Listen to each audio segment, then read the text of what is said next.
안녕하세요, 슈퍼서민입니다. 오랜만에 달러 투자에 대한 영상을 올렸는데 다들 보셨는지 모르겠습니다. 현재 글로벌 흐름과 연준의 스탠스에 대해 이해할 수 있는 시간이 되었다면 좋겠습니다. 지난 영상에 이어 오늘은 1월 FOMC에서 주의 깊게 보아야 할 부분에 대해 이야기하고 향후 대응 시나리오에 대해서 한번 고민해보는 시간을 가져볼까 합니다. 이번 영상까지 보신 후 본인만의 달러 투자 시나리오를 정립하시길 꼭 추천드리고 실전 달러 투자를 위해 제가 예전에 올린 다양한 방법들을 참고하시면 좋을 것 같습니다. 자, 그럼 시작하겠습니다. 먼저 1월 27일에 있을 1월 FOMC에 주의 깊게 보아야 할 점에 대해 이야기해볼까 하는데요.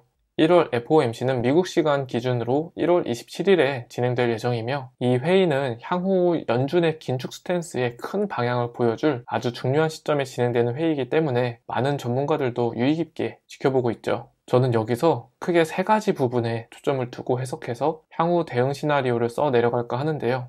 첫 번째는 금리 인상에 대한 구체적 내용입니다. 금리 인상을 언제 시작할지, 그리고 어느 정도의 속도, 0.25%냐, 0.5%냐, 어느 정도의 속도로 진행할지에 대한 청사진이 나올 것 같습니다. 기존 시장의 기대보다 완화적이라면 금리 인상 시기가 3월이 아닌 그 이후에 시작하는 것이며 속도는 0.25%씩 천천히 올린다는 내용으로 발표를 하겠죠. 그렇지만 기존 시장의 기대보다 공격적이라면 금리 인상 시기는 테이퍼링이 끝난 직후인 3월부터 시작을 하며 0.25%가 아닌 0.5%씩 빠르게 올린다는 내용으로 발표를 하겠죠. 두 번째는 양적 긴축에 대한 내용입니다. 양적 긴축은 연준이 보유한 미국 국채를 팔아 보유량을 줄이며 동시에 시중에 유동성을 흡수하는 역할을 할 것입니다. 양적 완화와는 반대의 개념으로 이해를 하면 좋을 것 같습니다. 관건은 양적 긴축을 언제 그리고 어느 정도 수준으로 진행할지에 대한 내용인데요. 연준이 보유하고 있는 미국 국채를 모두 내다 팔면 미국은 당연히 지급을 할 수 없는 디폴트에 이르겠죠. 그렇기 때문에 적절한 수준으로 유동성을 흡수하는 매도량을 정해야 합니다. 금리 인상과 동시에 양적 긴축을 한다면 시중의 유동성이 기대보다 많이 흡수되어 달러 수요 대비 공급이 줄어들어 결국 달러의 가치가 상승할 것입니다. 즉 이번 1월 FOMC에서 일단 양적 긴축, 바꿔 말하면 연준의 국채 매도로 인한 유동성 흡수를 언제 시작할지가 중요하겠네요. 마지막으로 어느 정도의 경제 충격까지를 감수할 수 있을 것인가에 대한 연준의 어티튜드입니다. 이건 연준이 직접적이고 구체적으로 어떤 표현을 하지 않을 테지만 회의록이나 인터뷰 내용에서 언뜻 느낄 수 있는 부분이 될 것 같습니다. 저번 영상에서 이야기한 것처럼 연준은 인플레이션과 경제 충격을 저울질하며 최적의 밸런스를 유지하려고 하는데 현재는 이 인플레이션이 과다해서 밸런스가 이렇게 무너진 상태죠. 따라서 인플레이션을 잡기 위해 시장의 경제 충격을 어느 정도 감수하며 조절을 할 텐데 관건은 어느 정도 수준까지 감수할지입니다. 조심스럽게 제 개인적인 예상을 말씀드리자면 현재 연준 의장인 파월은 과거 폴 볼커와 벤 버냉키 의장이 어떤 의사결정을 해서 미친 경제 영향 및 효과를 충분히 학습을 했을 거예요. 따라서 금융 건전성도 중요하지만 시장에 큰 충격을 주지 않는 범위 내에서 진행해야 한다는 점도 이해하고 있을 것으로 추정됩니다. 즉 일정 수준 이상의 경제 충격을 감수하지 않을 것으로 예상되며 지금은 엄청나게 매파스러운 모습이지만 아주 세심하고 조심스럽게 시장의 상황을 지켜보며 컨트롤할 것으로 기대하고 있습니다. 이렇게 1월 FOMC에서 주의 깊게 보아야 할 점들에 대해 정리를 해봤는데요. 달러에 투자를 하고 있지만 저도 엄연히 대한민국 국민이기 때문에 연준에서 너무 공격적인 스탠스보다는 시장 컨센서스 혹은 그보다 살짝 완화된 수준에서 천천히 컨트롤 해주기를 바라고 있습니다. 다만 희망과 현실을 구분해야 하기 때문에 저는 유동자산의 대부분이 달러 자산에 편입을 시켜놓은 상태고요.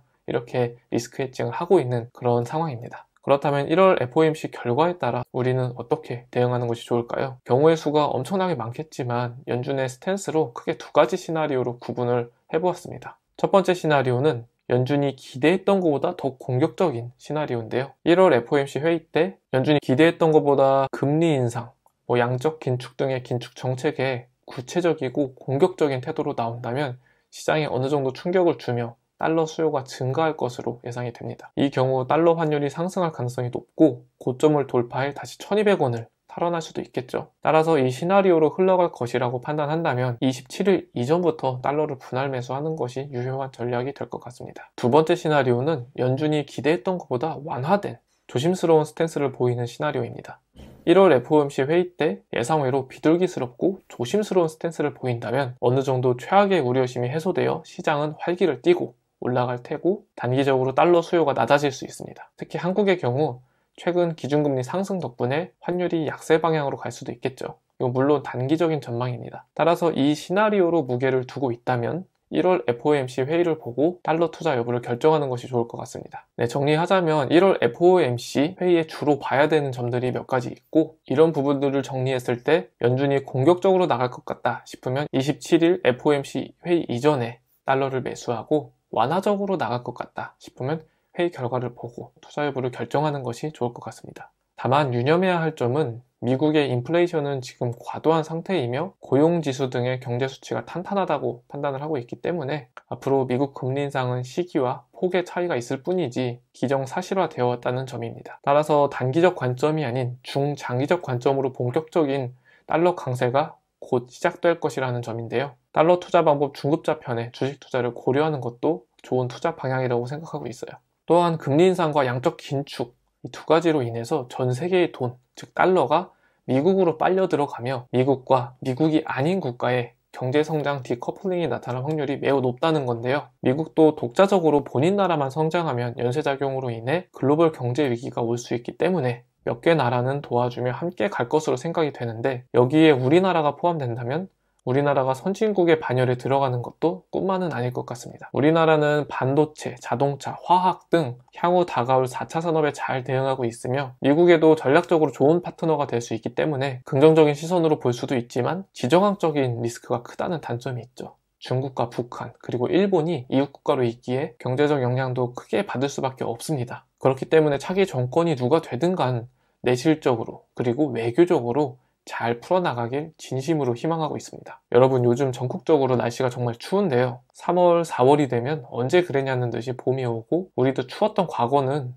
생각이 나지도 않을 정도로 있고 봄옷을 입고 벚꽃을 보러 다니지 않을까 생각합니다. 글로벌 경제도 이렇게 거대한 흐름으로 바라보면 의연하게 대처할 수 있지 않을까 생각하고, 그 흐름 안에서 우리는 우리의 이득만을 생각하며 잘 대응하면 되는 게 아닐까 싶습니다. 오늘은 여기까지 하겠습니다. 고맙습니다.